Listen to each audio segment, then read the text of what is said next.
여러분, 지능은 엄마한테 물려받는다는 말, 이거 진짜 많이 들어보셨죠? 이번 시간에는 바로 이 오래된 통념을 과학으로 한번 제대로 파헤쳐 보겠습니다. 네, 바로 이문구. 당신의 지능은 어머니로부터 X 염색체를 통해 물려받은 선물이다. 인터넷 커뮤니티나 주변에서도 심심치 않게 들리는 말이잖아요? 근데 이게 과연 과학적으로도 맞는 소리일까요? 자, 결론부터 딱 말씀드릴게요. 이건 사실이 아닙니다. 지능은요, 생각보다 훨씬 더 복잡한 이야기거든요. 지금부터 그 이유를 하나씩 살펴보고 현대 유전학이 밝혀낸 진짜 진실은 뭔지 알려드리겠습니다. 오늘 우리가 뭘 알아볼지 한번 쭉 훑어볼까요? 우선 그 유명한 엄마의 지능 유전자 통념을 팩트 체크해 볼 거고요. 그 다음엔 진짜 유전학 이야기를 들려드릴 겁니다. GWAS라는 최신 기술로 지능의 지도를 어떻게 그리는지, 또 이 기술의 문제점은 뭔지, 그리고 이게 우리 미래에 어떤 영향을 미칠지까지. 마지막으로 유전자와 환경, 그리고 바로 나의 관계를 종합적으로 정리해 보겠습니다.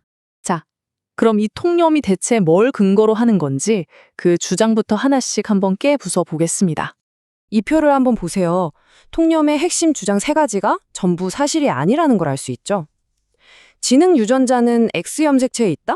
아니요. 최근의 대규모 연구들은 그렇게 말하지 않습니다. 엄마가 X 염색체가 2개니까 지능을 물려준다? 이것도 사실과 다릅니다. 여자는 X 염색체 하나를 아빠한테서 받으니까요. 지능은 유전자 1~2개로 결정된다? 이건 정말 아니죠. 아프리카 체크나 KQED 같은 기관들의 팩트체크에 따르면 지능은 수천 개의 유전자가 조금씩 관여하는 다유전자성 특성입니다. 아니, 그럼 이 통념은 대체 왜 틀린 걸까요? 그 이유를 제대로 알려면 우리 몸의 유전자 지도가 어떻게 생겼는지 아주 기본적인 것부터 한번 짚고 넘어가야 해요. 보통 사람들이 생각하는 그 통념은요, 왼쪽에 있는 이 성염색체, 그 중에서도 X 염색체, 여기에만 딱 꽂혀 있어요. 하지만 진짜 중요한 이야기는 오른쪽에 있습니다. 바로 이 상염색체. 이건 아빠 엄마한테서 똑같이 물려받는 22쌍의 염색체인데 대부분의 지능 관련 유전자들이 바로 여기에 흩어져 있다는 거죠. 바로 이 다유전자성 특성이라는 개념이 핵심입니다, 핵심. 지능이라는 게요, 전등 스위치처럼 탁 켜고 끄는 그런 단순한 게 절대 아니에요. 오히려 수천 개의 아주 작은 슬라이더가 달린 거대한 조명 조절 장치, 그런 거라고 생각하시면 돼요. 그러니까 천재 유전자 하나가 딱 있는 게 아니라 수많은 유전자들이 정말 조금씩, 아주 조금씩 영향을 미친다는 뜻입니다. 아니, 근데 유전자가 수천 개나 관여한다면 과학자들은 그걸 대체 어떻게 찾아내는 걸까요? 그 비밀이 바로 GWAS, GWAS라고 부르는 아주 강력한 분석 기술에 있습니다. 이 GWAS가 어떻게 작동하냐면요, 마치 거대한 동전 분류기 같아요. 수십만 명의 DNA 속에서 희귀한 금화 몇 개를 찾는 게 아니고요. 그 대신에 하나하나는 별거 아닌 것 같지만 모이면 큰 차이를 만드는 수많은 10원짜리, 100원짜리 동전들. 그러니까 아주 미세한 유전적 차이들을 찾아내는 거죠. 실제로 결과가 있습니다. 2018년에 세계적인 학술지죠, 네이처 커뮤니케이션스에 정말 획기적인 연구 결과가 실렸어요. 무려 30만 명이 넘는 사람들 데이터를 분석했더니 인지기능이랑 관련된 유전적 위치를 148개나 찾아낸 거예요. 그리고 가장 중요한 건 뭐냐? 이 유전자들 대부분이 X 염색체가 아니라 양쪽 부모에게서 물려받는 바로 그 상염색체에 있었다는 겁니다. 와, 정말 대단한 기술이죠. 근데요, 이 과학이 강력하다고 해서 완벽한 건 절대 아닙니다. 사실 과학계 안에서도 엄청나게 뜨거운 논쟁거리이고 우리가 꼭 알아야 할 한계점들도 분명히 있어요. 예를 들어서 이 그래프 한번 보세요. 교육 수준에 대한 엄청나게 큰 연구였는데 유전적인 요인만으로 설명할 수 있는 차이는 고작 11%밖에 안 됐어요. 이게 뭘 의미할까요? 나머지 89%는 아직 우리가 다 설명하지 못하는 다른 무언가가 있다는 거죠.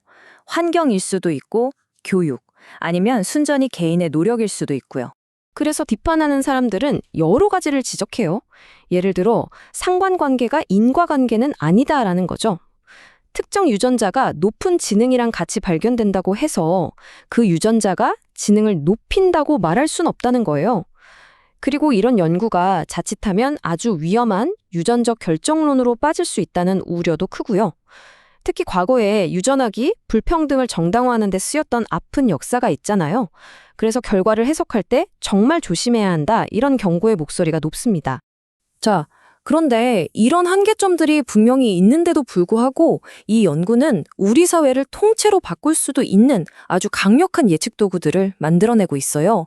정말 공상과학 같던 일들이 현실이 되고 있는 거죠. 그러니까 핵심은 이거예요. 유전 점수, 이 GPS라는 게 한 사람의 모든 걸 설명해 주진 못해요. 하지만 학업 성취도 같은 걸 예측할 때는 기존의 어떤 사회과학적인 변수보다도 더 강력한 예측력을 보여주기 시작했다는 겁니다. 이건 정말 큰 변화거든요.